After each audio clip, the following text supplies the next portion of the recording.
We take a moment this holiday season in case you're doing any last minute shopping to give you some ideas of things that might be great for families, individuals, loved ones in both video games, technology, and of course, we'll jump into some nerd culture. You're watching RAMtv.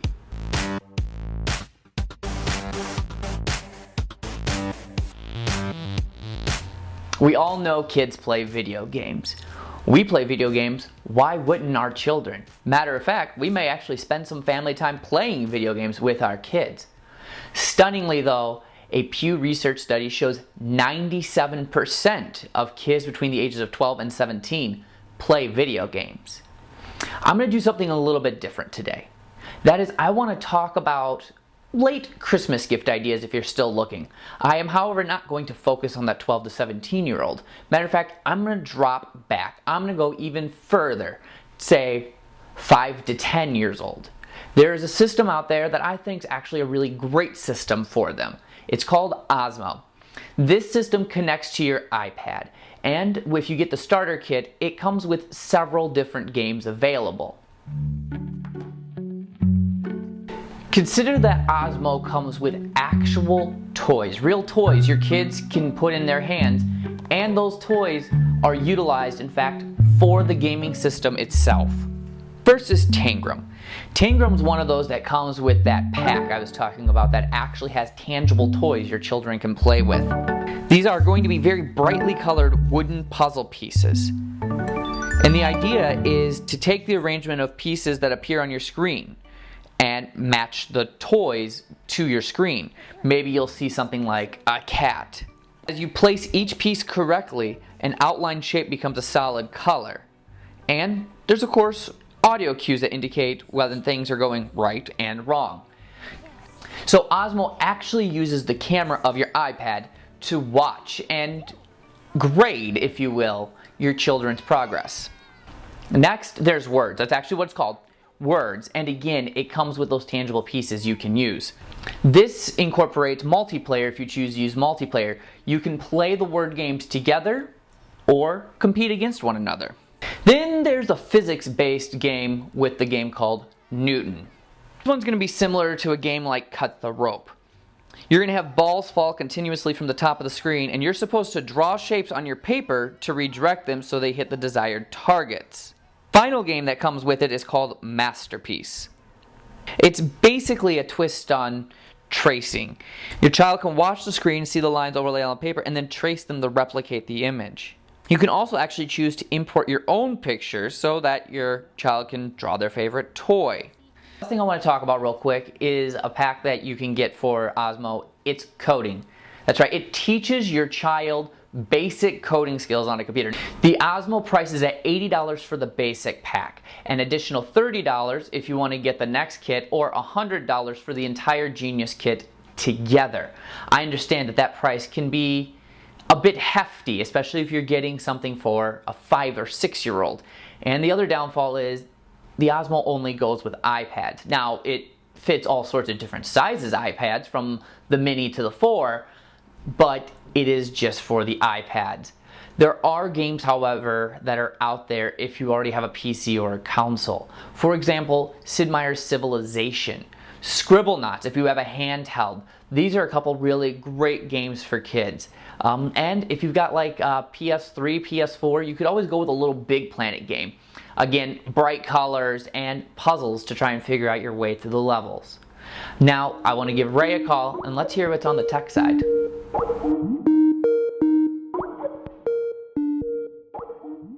Hey everyone, it's me, Ray again. Thanks, Aaron. I have some news that I do want to talk to you all about, and it's really going to be Apple focused for today. The first piece of news is that the Apple AirPods are now on sale in some stores and in some cities. The Verge did do a story today that Apple AirPods are showing up in some stores nationwide, mostly in big cities. However, they're probably already sold out. On the site itself, on apple.com, it does say 3 to 4 weeks for shipping because it has been in that much demand, and that's actually surprising. The Apple AirPods, a lot of people raise concern with the form factor, which they have no cable. They're literally two headphone pieces that are long and that come out of your ear, just like that, and they're meant to be truly wireless, no wires at all. And yes, that is the future, but right now people need to ease into it and not spend $149 for pretty much two little things that can be very easy to misplace. Of course, I believe to replace one, it is around $69 if you do have Apple Care, I believe. So just if you do want to buy it, just make sure you know where they are at all times and put them back in their charging case. The second piece of news, though, involves iMacs. Now, if you have an iMac, I know Aaron has an iMac, I do not. But if you want a refresh of the iMacs and desktop Macs in general, you are going to be in luck soon. Apple CEO Tim Cook did release a statement earlier today that a lot of people are worried about the future of the desktop Macs that Apple currently does offer. Of course, iMac, MacBook, Mac Pro, and Mac Mini. Recently, for the past couple of years, the Mac lineup has not been given every year refreshes or every 2 year refreshes for quite a while. And it has people concerned, are they not focusing on this category of devices because they want to push more sales into Apple Watches and iPads and MacBooks? But Tim Cook says, and I'm paraphrasing here, I do not have the quote in front of me, but pretty much that they do have Macs in the roadmap, and for people to look forward to them. They do want to continue with the desktop format, and they have other announcements soon, but right now it is on the roadmap. Don't worry. And I do think Tim Cook shouldn't have to say that.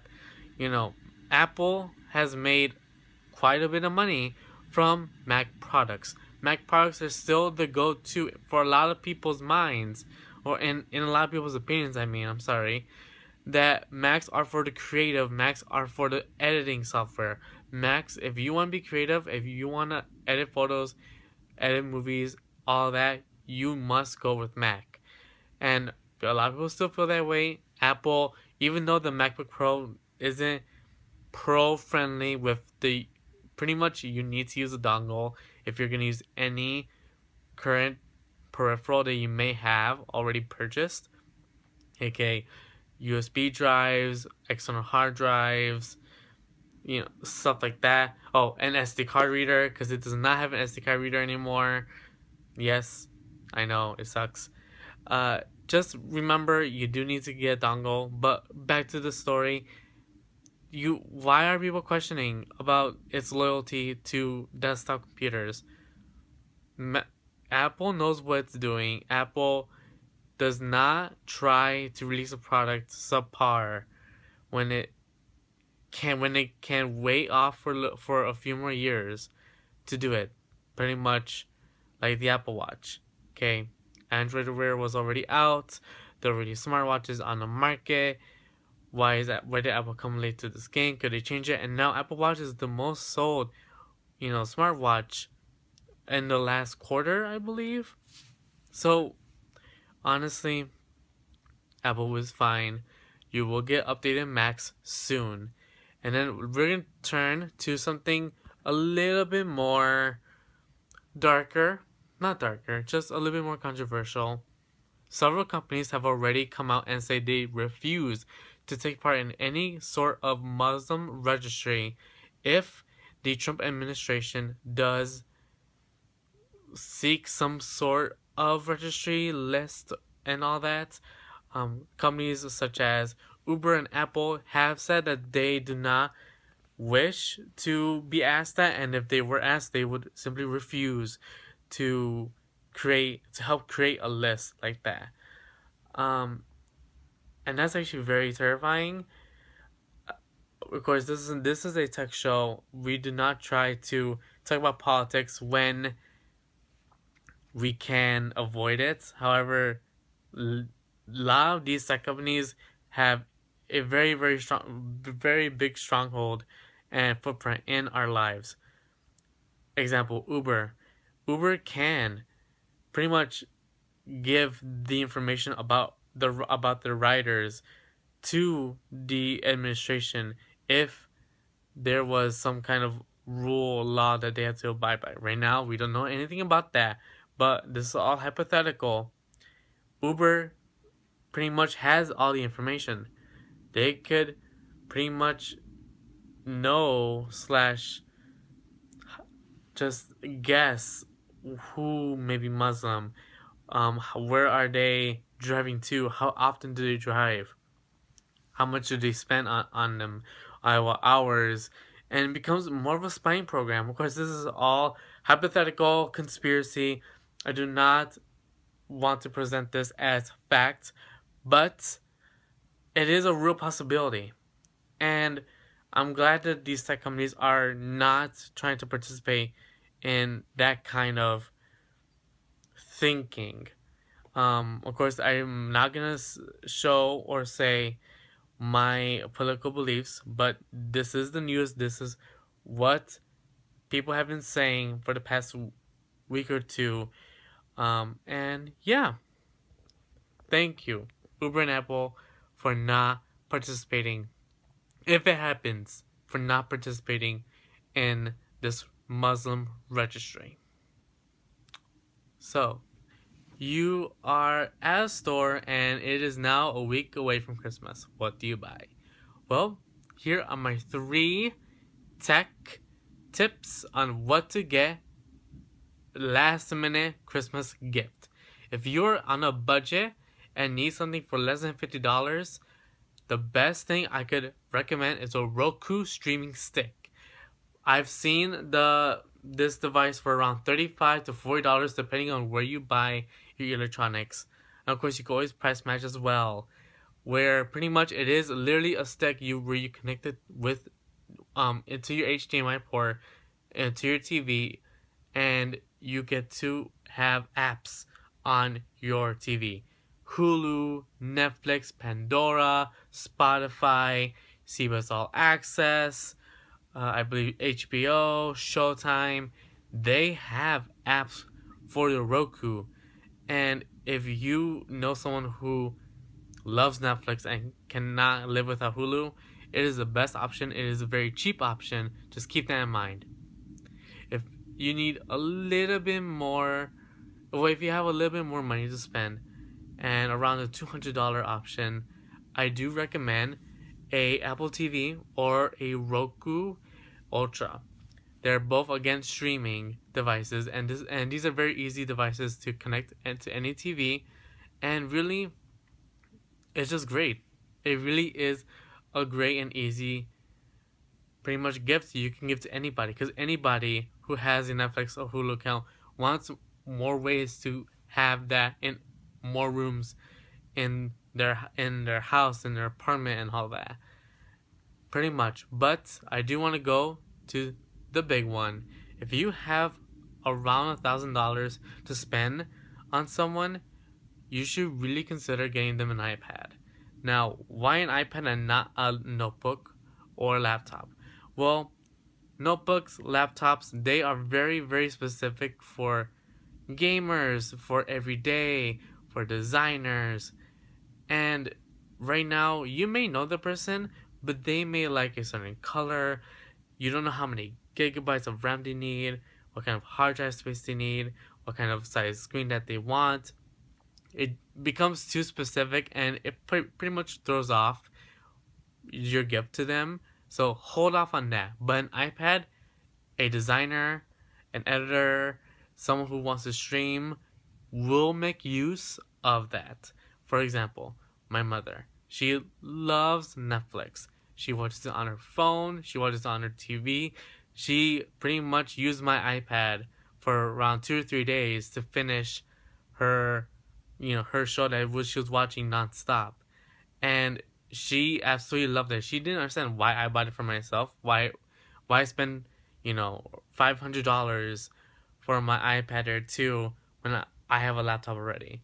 Well, the laptop is a little bit heavier than my iPad, and my iPad, I can take anywhere, watch my YouTube, watch my Netflix, you know, it's perfect for me and perfect for the streamer and the designer that you have in your life.